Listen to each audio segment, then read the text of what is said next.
What is up, guys? It's your boy the Baller here, and today I'm back with another brand new video on my channel. And today I'm actually going to be doing the weekly episode of the WFR, where I'll be actually analyzing the biggest games and biggest news that have taken place over the week. So don't forget to like and subscribe to the channel. And yeah, so now let's get right started with today's video. And we'll start with the football action that actually took place on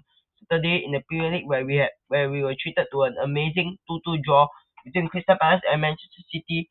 And really, that game I think was a very good game, as even though Crystal Palace only got a draw from that game, I think they were really impressive against a lackluster Manchester City side, who basically had to come back from two amazing goals from Crystal Palace that I think was really poorly defended by Manchester City. That also, we have to talk about Manchester City's performance during that game, as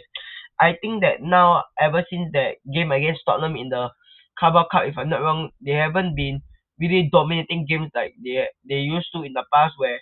probably they would score three goals in the first half and possibly even score more in the second half. But like an example, in the final game where they were actually 3-0 up in the 75th minute, they actually bottled it and actually got a 3-3 draw against the final side, who really were very surprised by the result. But I think really after this performance, Manchester City really has to work on their team coordination, as in the past they would actually perform well-rounded attacks, but now they are really just basically feeding off scraps of Crystal Palace's poor defending at time. And yeah, so hopefully Manchester City can recover from that poor performance against Crystal Palace. And in La Liga, we actually had another amazing game between Real Betis and Barcelona, which actually ended up in a 2-2 draw. And I think that game was really again another disappointing performance from Barcelona, considering that they were so good throughout the game. After Lewandowski actually scored before Vani Lo Celso actually put in a very good penalty pass in front of Iñaki Peña. And Barcelona really thought that they were going to win after Ferran Torres actually scored yet another goal as a super sub, until Real Betis' youngster, if I'm not wrong, Asani Diao scored a cheeky backheel flick in stoppage time to make it one win in five for Barcelona. And considering that now Real Madrid are actually in quite decent form, I think that Barcelona really has to get back to winning ways consistently in order to prevent Real Madrid from sparking a impressive comeback to win the league. And now let's go on to the next game in the Serie A, and we were treated to an amazing game between Inter Milan and Parma, which actually ended up 3-1 to Inter Milan, thanks to goals from their wingback Federico Di Marco, Barella, and Marcus Thuram. And I think that was again another very impressive performance from Inter Milan, as they have actually extended their unbeaten run to in all competitions to 30 matches after beating Parma. And I think that with this game, hopefully Inter Milan will be able to do well in the Serie A, considering that there are so many good sides who are actually chasing after them in order to win the Serie A. So let's see how that goes over there. And in the last game of Saturday, we were actually treated to a very boring and interesting game between Auxerre and Paris Saint-Germain, which was really poor from PSG, as it as they had 24 shots and was not able to convert any of them, with Colomani, if I'm not wrong, missing a huge chance in the last minute of the game due to an important save from Auxerre's keeper Leon, if I'm not wrong. And yeah, this really shows that PSG really have to work harder in order to have good form heading into the Champions League, which they are currently now struggling in. And now let's go into the next game in the Premier League, which was actually on Sunday, and we were treated to a disappointing performance from Manchester United, as they lost to the informed Nottingham Forest, who have been really good this season, as goals from Milenkovic, Gibbs White, and Chris Wood actually secured them an important victory in their quest to possibly get a European spot. And I think that was really a very poor performance from Manchester United, considering that they were actually doing quite well against Bodo Glimt, which showed that actually their attack was quite good with Ruben Amorim at the helm. But this game really showed that Manchester United's defense is still quite weak, with the likes of Matthias De Ligt and Martinez getting torn apart by Jota Silva and Hudson-Odoi on the wings, and it is also a very good moment for Chris Wood, who actually became Nottingham Forest all-time leading goal scorer in the Premier League. So congrats to him. But I think really Manchester United has to back up from that disappointing game. And now let's go on to the next game, which actually took place in La Liga, and Real Madrid actually sent out a title warning to Barcelona with an impressive 3-0 victory over Girona as they moved within 2 points of La Liga winners Barcelona with a game in hand still to come. Real Madrid, I think that was really just a very, very amazing performance considering that they actually was very poor against Athletic Bilbao in midweek, which they actually lost 2-1 if I'm not wrong. And Real Madrid really showed that their attack was gelling well even without the likes of Vinicius Junior and Rodrigo, with Jude Bellingham probably their standout player of this season so far scoring, together with Arda Güler, their Turkish sensation, and also Kylian Mbappe, who finally scored after a dreadful run of form in the past few games, with him actually missing two penalties if I'm not wrong in the last 5 games. But I think that is just a very impressive performance from Real Madrid all round, and hopefully they will be able to carry this form into the Champions League fixtures, which they have to really buck up in order to get a spot in the top 8 teams if I'm not wrong, to get an automatic qualification to the round of 16 without having to play an extra game in the round of 32. And now we're actually going to be talking about the MLS playoff final, which actually took place on the same day of su- of of the action of the football action that I've talked about previously, and it was actually a very very impressive win for LA Galaxy to actually claim their sixth MLS Cup after two goals in the first 30 minutes, help to ensure that they got their hands on their sixth MLS Cup. And I think it was a really, really very, very impressive performance from LA Galaxy, considering that they were without their key man Ricky Push, who if I'm not had a ACL injury. But I think that was a really a very good performance from LA Galaxy in spite of the injury of their key man. And now we are actually going on to to the next game, which actually took place on Monday, and we'll start with a very very amazing game between Tottenham and Chelsea, which actually ended up 4-3 to Chelsea after Tottenham leading 2-1 before Cole Palmer scored a brace, including penalties. And yeah, so and that those two penalties actually helped him to break a record for scoring the most number of penalties without missing, and I think it's a very impressive performance from him, considering that Tottenham was actually in the driving seat with them scoring two goals in the first 15 minutes before Sancho got a goal back before it was the Palmer show. And then even though Sanyo Min actually got a consolation goal, but it was too late as Chelsea managed to claim an important victory against their rivals in hope of actually challenging Liverpool for the title. And I think that was really, really a very impressive performance from Chelsea, as now they are actually coming to the important part of the season where they have to remain they have to remain perfect in order to keep up with Liverpool and the likes of Arsenal and Manchester City, who are firmly behind them. And will end on Monday's action with a amazing game between Atletico Madrid and Sevilla, which actually ended up 4-3 to the home side thanks to goals from Rodrigo De Paul, Samuel Lino, and a brace from Griezmann. And I think this was really, really a very impressive comeback from Atletico Madrid, as they were actually, if I'm not wrong, 3-1 down in the 57th minute before Griezmann scored, and Lino actually gave them an incredible equalizer before Griezmann actually smashed home an impressive assist from, if I'm not wrong, I think it was from Samuel Lino, if I'm not wrong. And yeah, and this actually shows that Griezmann is really a Atletico Madrid legend with the number of crucial goals that he has scored. And now, if I'm not wrong, Atletico Madrid are currently doing well in the league, and if I'm not wrong, in the league they are just 1 point behind their biggest rivals Real Madrid and 3 points behind league leaders Barcelona. And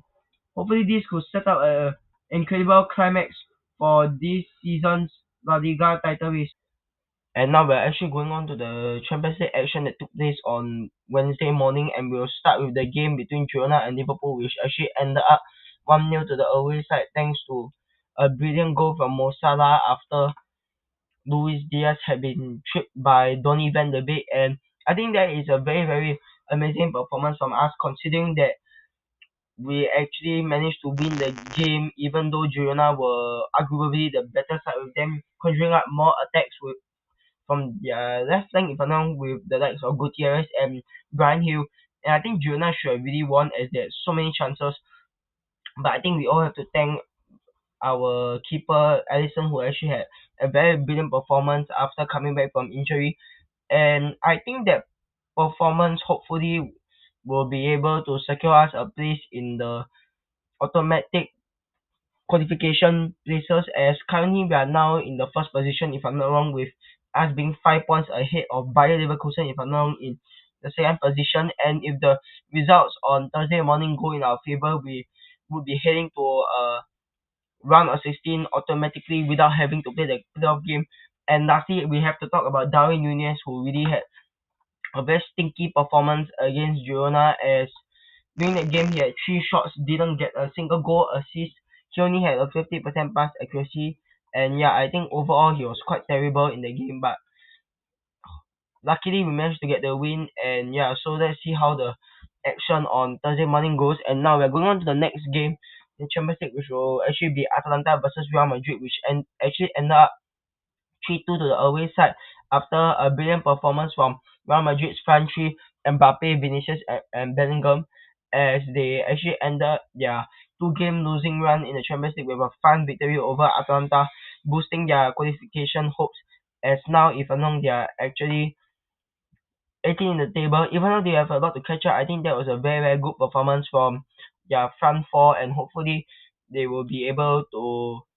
continue putting up consistent performances in the Champions League and in La Liga. And now we're actually going on to the next game, which was actually between RB Leipzig and Aston Villa, which actually ended up 3-2 to the away side after brilliant goals from John McGinn, Duran, and Barkley. And it's also very sad for RB Leipzig, as many people actually expected them to do well in this season's new Champions League phase, but they were actually the first team to exit this season's Champions League after a dramatic Ross Barkley effort gave Aston Villa victory, and now they are actually in the no, I think they are in the eighth or ninth position. They are actually in the third position now, which is actually amazing considering that they were actually on a five-match run where they did not get claim a single victory, and I think that was a very, very good performance from Aston Villa, and hopefully they can continue to do well and possibly get an automatic place in the round of 16. And we'll be actually ending this Champions League Wednesday segment with the game between RB Salzburg and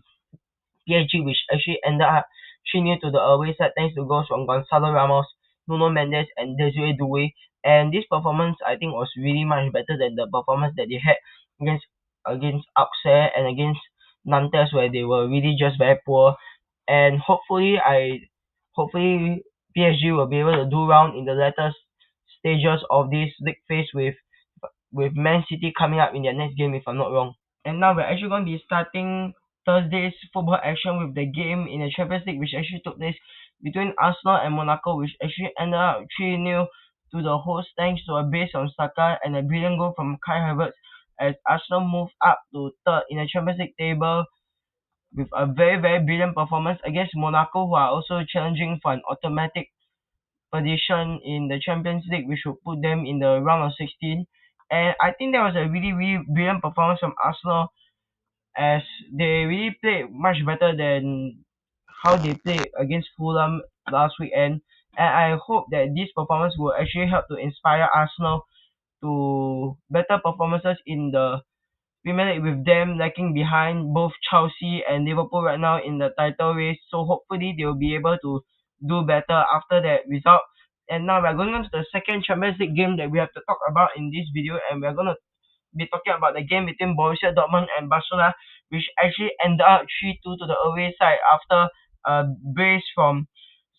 super sub Ferran Torres, which helped them to secure an impressive victory against Borussia Dortmund, who are obviously known for their yellow wall. And I think that was a really, really brilliant performance from Barcelona, considering that they had to come back from two amazing goals from Sergio Girassi. And I think that this performance will hopefully help to,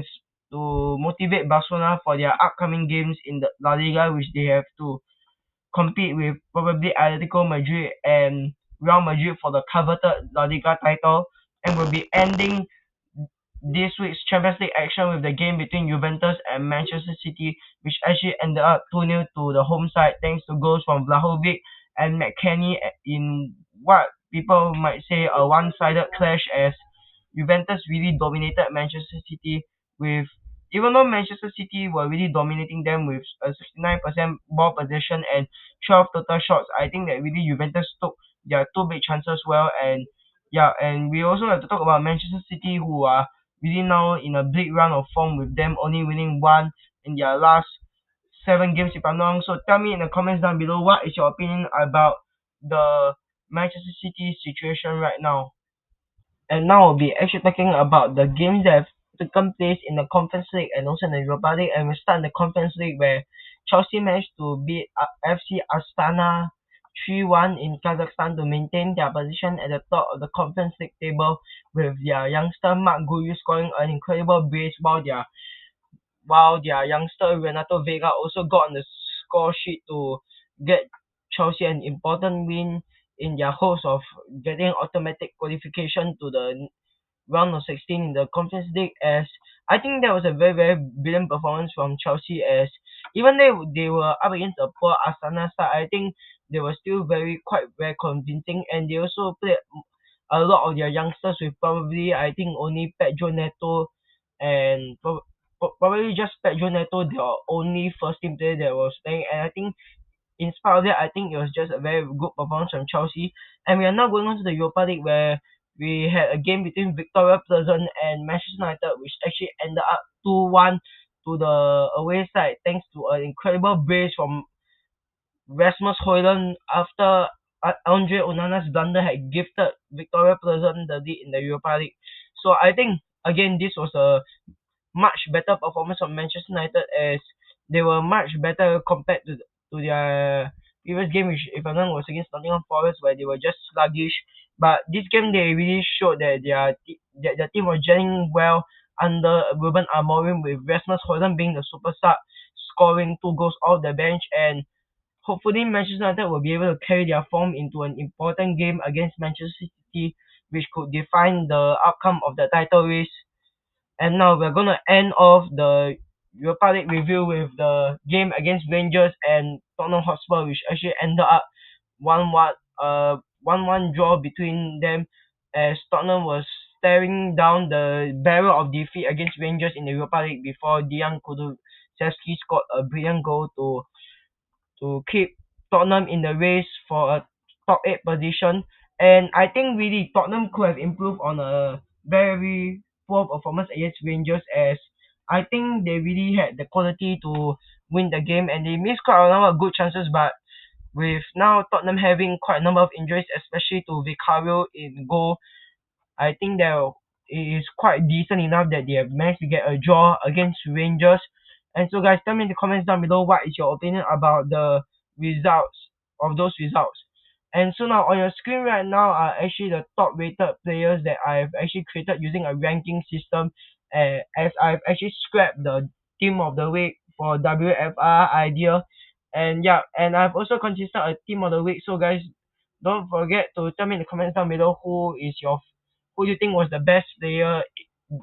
in this past week. And yeah, so thank you guys for watching this video. I hope you guys enjoyed this video. So make sure to like and subscribe to the channel, as I'm trying to get 100 subscribers before the end of the year. And don't forget to watch one video on your screen right now, which I highly recommend for you guys to watch after this video. And guys, tell me in the comments down below what video idea do you want me to do for my Christmas special that I'm currently planning right now to go live on probably on the actual day of Christmas. So tell me in the comments down below. And yeah, so this week's shout out